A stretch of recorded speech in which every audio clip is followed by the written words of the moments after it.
quartier arabe de Bangkok. Je vais aller vous parler en fait de mon parcours sur le web, la partie 2, parce qu'en fait la partie 1 c'était avant que je commence à travailler sur le web, et je me suis dit que c'était important de le raconter aussi.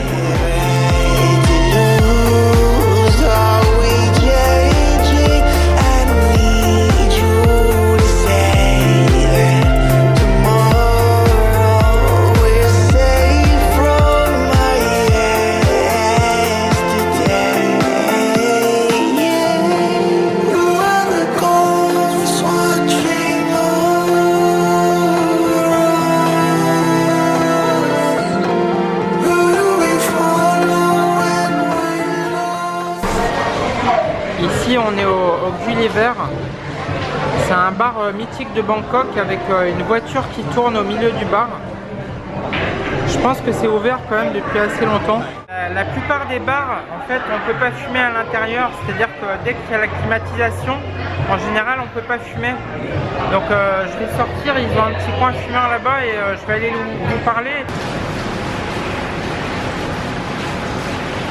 Bon, j'espère que vous allez m'entendre parce que il y a quand même un petit peu de bruit. Il y a le bruit de la fontaine, il y a le bruit des ventilateurs parce que dehors ils ont installé des ventilateurs. Et donc je vais vous raconter mon parcours sur le web partie 2. Donc si vous n'avez pas vu la partie 1, en fait, vous allez pouvoir cliquer ici en haut de l'écran. La partie 1, c'est un petit peu la partie avant le web, avant 1998. La première fois que je me suis connecté à internet, c'était en 1996, l'été.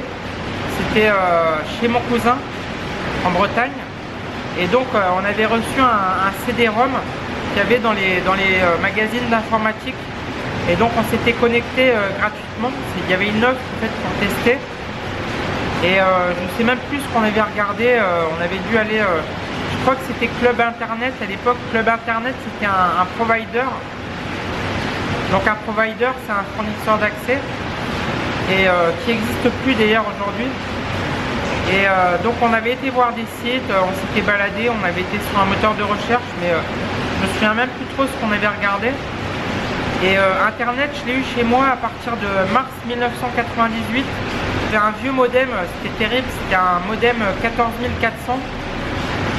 La vitesse de téléchargement c'était 1,5 kilo-octets par seconde. 1,5 kilo-octets par seconde, c'est juste hallucinant quoi, par rapport à maintenant. Mais avant d'avoir le net à la maison en mars 98, j'ai eu un boulot en fait dans un magasin de photos, c'était en 96, en octobre 96. J'ai travaillé dans un magasin de photos en développement rapide de la photo. Vous savez, c'est le développement en 1 heure, maintenant ça n'existe plus. Mais à l'époque, il y avait beaucoup de magasins de développement en 1 heure de la photo. De toute façon, ça m'avait pas trop plu. Mais en fait, ce que j'ai surtout fait dans ce magasin, j'ai surtout fait de la retouche photo et du montage vidéo. Et la retouche photo, en fait, ça consistait à... Donc les clients, ils nous envoyaient des photos qui étaient vraiment très très anciennes. Avec des fois, elles étaient déchirées, il y avait du scotch. Et il fallait effacer le scotch et les déchirures et il fallait recréer les zones de l'image en fait qui manquaient. C'était pas évident, hein, ça prenait facilement 3 ou 4 heures pour refaire une photo. Et à côté de ça, je faisais du montage vidéo. Donc il y avait des cadreurs, donc des caméramans qui allaient en fait dans des mariages, qui allaient filmer. Et après ils nous envoyaient les rushs. Donc les rushs c'est quoi? C'est des petites séquences en fait que vous avez une fois que vous avez filmé et il faut toutes les assembler pour faire un montage. J'ai fait beaucoup de montage vidéo quand je travaillais dans ce magasin. Ça n'a pas duré longtemps, hein. C'était un contrat de qualification, en fait c'était pendant 10 mois je crois. Après le magasin de photo, j'en avais eu un peu marre de la photo et j'ai voulu me réorienter et je ne savais pas trop quoi faire. J'ai eu une période de chômage peut-être de 6 mois ou 7 mois, un truc comme ça. Et j'ai trouvé une école de multimédia. Et à l'époque, je venais juste de me mettre sur internet. Et donc je me suis dit ça pourrait être pas mal de travailler sur internet. J'avais vraiment aucune idée de ce que ça pouvait donner, mais je me suis dit bon bah j'ai qu'à essayer. Et à l'époque, il y avait aucune formation qui formait au métier d'internet. Et j'ai fait une formation école entreprise. Et donc ça c'était en 1999. Et mon école en fait se trouvait donc dans le 11e, à côté de Place de la Bastille à Paris. Et donc j'étais, il y a certains jours où j'étais à l'école et d'autres jours où j'étais en entreprise. Et l'entreprise que j'ai trouvée en fait elle s'appelait l'Île des Médias et ça existe toujours, même 15 ans plus tard ça existe toujours.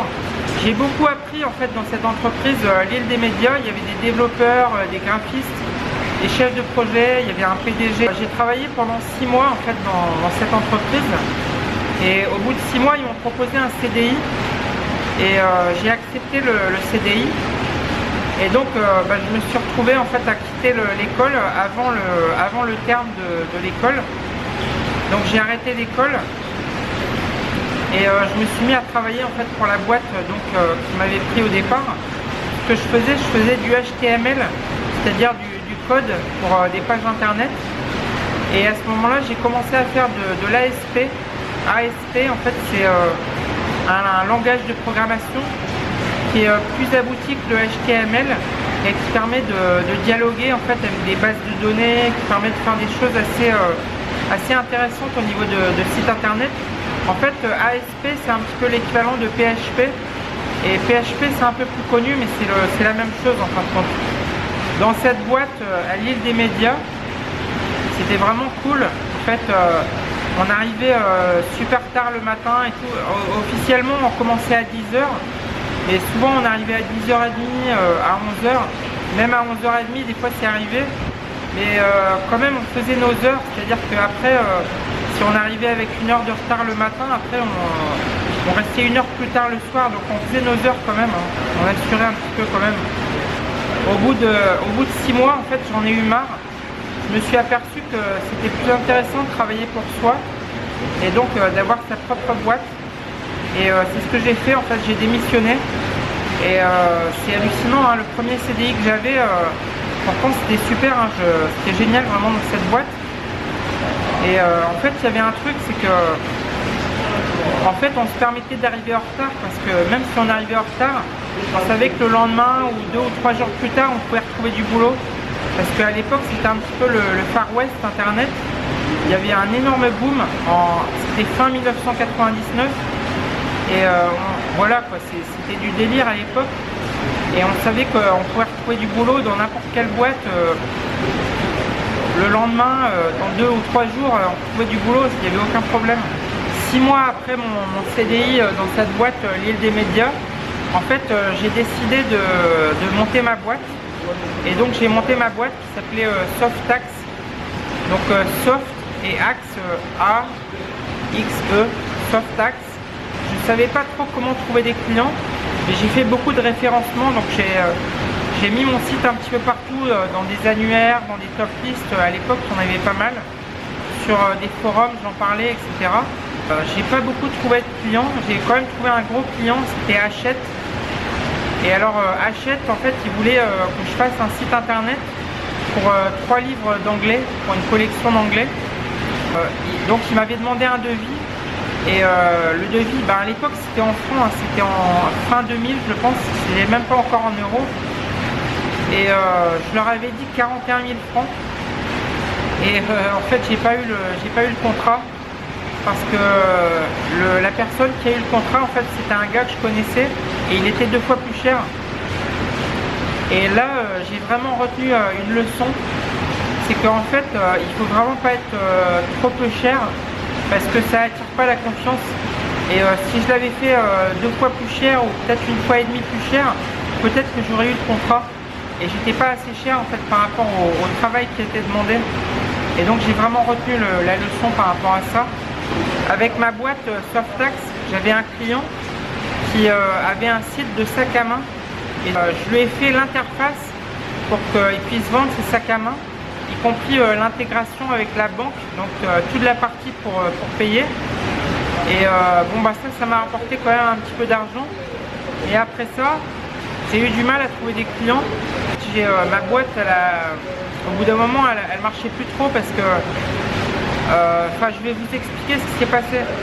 J'ai voulu faire de l'affiliation Et l'affiliation, ça a marché tellement bien que je me suis dit, le client en fait qui vendait des sacs à main, je me suis dit mais en fait j'ai plus besoin de lui parce que l'affiliation ça rapporte tellement. Je me suis dit mais en fait j'ai qu'à pas le garder parce que ça me prenait beaucoup de temps et je gagnais pas énormément avec lui.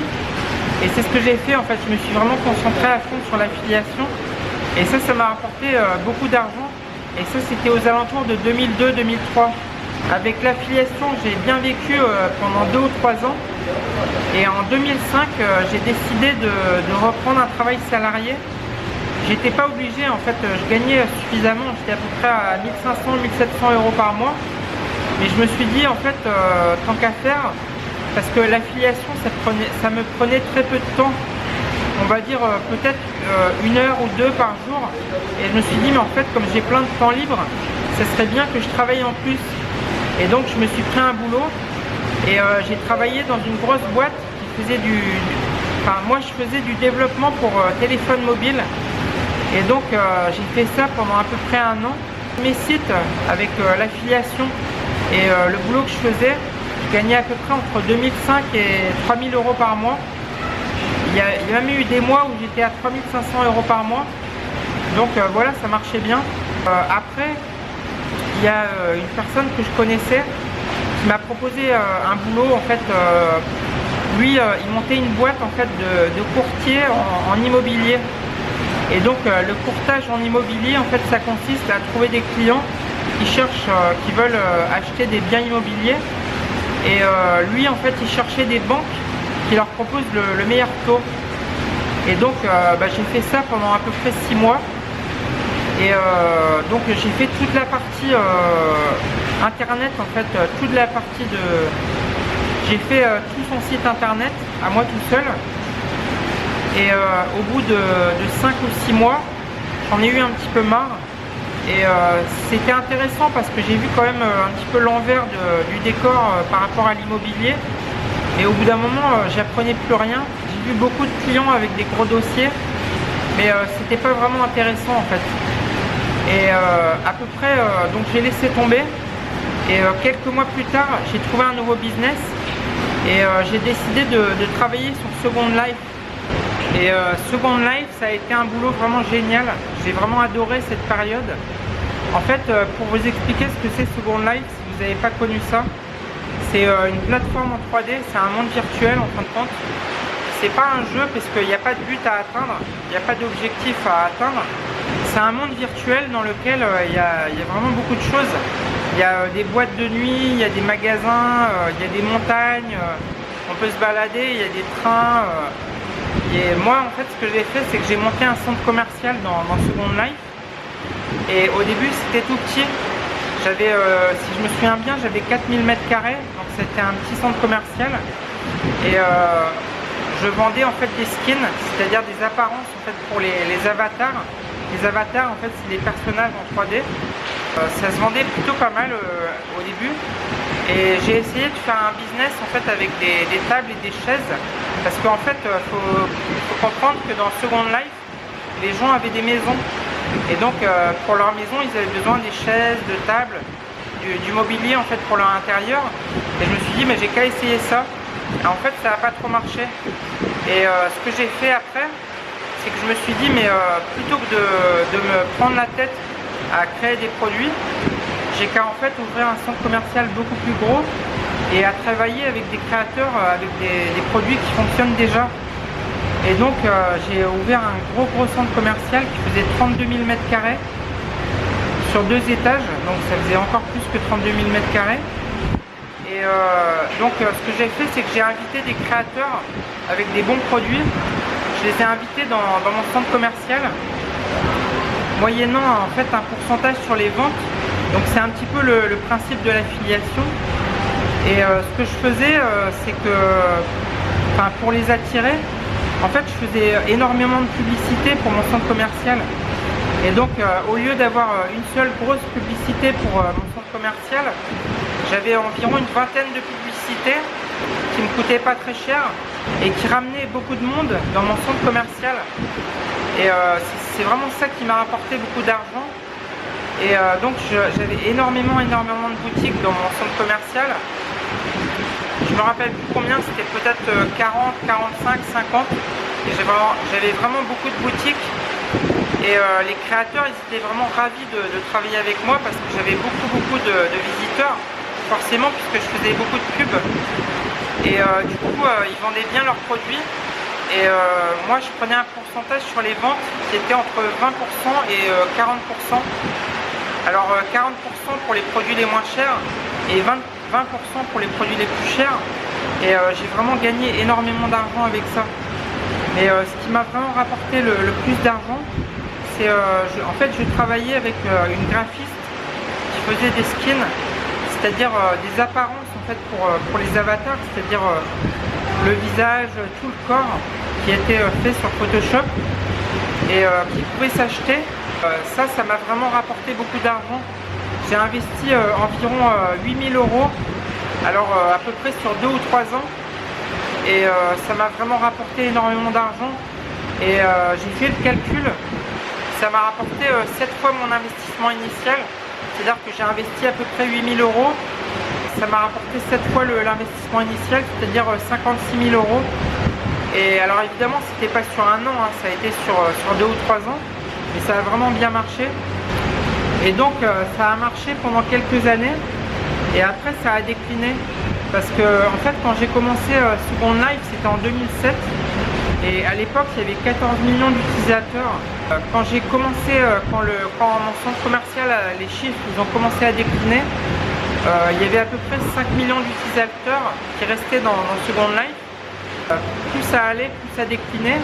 Et à un moment donné, je me suis dit, mais il faut que je revende en fait mon centre commercial parce que là, je sens que c'est vraiment sur le déclin. Je l'ai revendu à un prix assez cher. Et je me suis mis à faire un autre business, toujours dans Second Life. Je me suis mis à faire des scripts. Parce que les scripts, en fait, c'était du B2B, donc c'était du professionnel. Alors c'était des scripts, en fait, des statistiques ou des scripts pour des vendeurs. Les vendeurs, en fait, c'était des boîtes qui vendaient les objets qui étaient à vendre. Et donc ça m'a rapporté pendant à peu près 1 an ou 2. Et après ça marchait plus beaucoup parce que il n'y avait plus beaucoup de monde dans Second Life. Il y avait peut-être 2 millions d'utilisateurs actifs. Et là je me suis dit bon bah c'est vraiment le temps d'arrêter et de faire une pause. Et en fait j'ai gagné tellement d'argent pendant cette époque. Donc ça a été à peu près une période à peu près de, on va dire 3-4 ans, 5 ans. J'ai gagné tellement d'argent. Et après je me suis permis de plus travailler pendant 2 ans. Et donc voilà quoi, c'est à peu près le parcours que j'ai eu sur le web. Et là j'ai eu envie en fait de relancer un business. Et avec YouTube, je me suis dit que c'était pas mal parce que je connaissais quand même assez bien YouTube. J'étais un gros utilisateur de YouTube. Et je me suis dit ouais c'est pas mal parce qu'en plus je sais filmer, je sais faire des montages. Et j'avais déjà eu plusieurs chaînes en fait sur YouTube. Abricovlog, c'est ma 5e chaîne YouTube et c'est la première fois que j'apparais à l'écran. Et donc bah voilà en fait tout mon parcours commençait à arriver. Je vous dis à bientôt, salut et ciao. Les pistolets à eau que vous voyez ici en fait c'est pour Songkran, c'est dans une dizaine de jours. Et vous allez voir Songkran, le délire. Je vais faire un vlog spécialement sur Songkran, la fête de l'eau, c'est absolument incroyable. Je me demande si je vais pas aller me faire un massage en fait ici. C'est pas très cher et c'est à peu près 5 € pour 1 heure de massage. Pourboire non inclus, avec le pourboire, on va dire que ça fait 7-8 €. Et ouais, je pense que je vais y aller, là ça va me faire du bien, ça fait un moment que j'ai pas fait un massage. Je sais pas si on verra grand chose mais c'est un salon de massage. Donc là le lit on se pose là et puis bon bah je vous retrouve tout à l'heure, je vais pas filmer hein. Là on est 1 heure plus tard, le massage est fini et ouais, c'était pas génial hein. J'ai l'habitude, enfin je veux dire c'était pas génial, j'ai connu mieux. Mais bon voilà, ça fait du bien quand même un petit peu. Mais c'est vrai qu'elle massait pas bien hein. Je pense que elle connaît pas bien les endroits où il faut masser et tout, parce que j'ai l'habitude quoi par rapport à ici. Mais bon je suis allé là parce que c'était juste à côté. J'ai oublié de dire que j'ai bossé aussi dans une boîte. C'était une petite boîte d'informatique où on faisait des sites. Et c'était assez drôle parce que le patron il était vraiment roots quoi. Il avait, je crois qu'il avait 32 ans à l'époque, il avait des cheveux longs et il n'était jamais au bureau en fait. Et les fois où il était au bureau, le midi en fait c'était, il fallait jouer obligatoirement à des jeux en réseau et on jouait à Soldier of Fortune. Donc c'était un jeu de frag, un jeu où on se tire dessus et tout. Et c'était assez drôle parce que mon patron il s'appelait Punky, c'était un punk, il avait une crête rose en fait sur la tête et je lui ai envoyé, j'avais une espèce de bazooka en fait comme ça et je lui ai envoyé des salves de bazooka. C'était assez impressionnant mais il était explosé, il y avait des morceaux partout et tout et c'est drôle mais c'est assez, je veux dire, on se défoule quand même pas mal à envoyer un coup de bazooka sur son patron, c'est quand même assez drôle. Et c'est quand même pas très fréquent et je pense que dans le milieu d'internet, c'est le genre de choses qui arrivent. Mais évidemment, dans la plupart des boîtes, tu peux pas tirer comme ça sur ton patron. Bon, évidemment, là c'était un jeu vidéo, mais il y a tellement peu de patrons qui jouent à des jeux vidéo, enfin, c'est quand même assez drôle. Et il y a une autre anecdote aussi qui est assez drôle. C'est qu'en fait le patron il s'est rendu compte, comme il était souvent il n'était pas au bureau, donc le matin par exemple souvent le matin il n'était pas au bureau, il arrivait vers midi ou 13h et en fait on avait fait un truc, c'est que le boss en fait il en avait marre qu'on arrive en retard au bureau et donc il avait placé une webcam, donc une caméra de surveillance sur l'entrée. Et elle se déclenchait à chaque fois que la porte bougeait. Donc on voyait qui c'est qui passait et qui sortait. Et nous on avait trouvé un truc vraiment imparable. Enfin c'est pas moi qui l'ai trouvé mais c'est un collègue de bureau.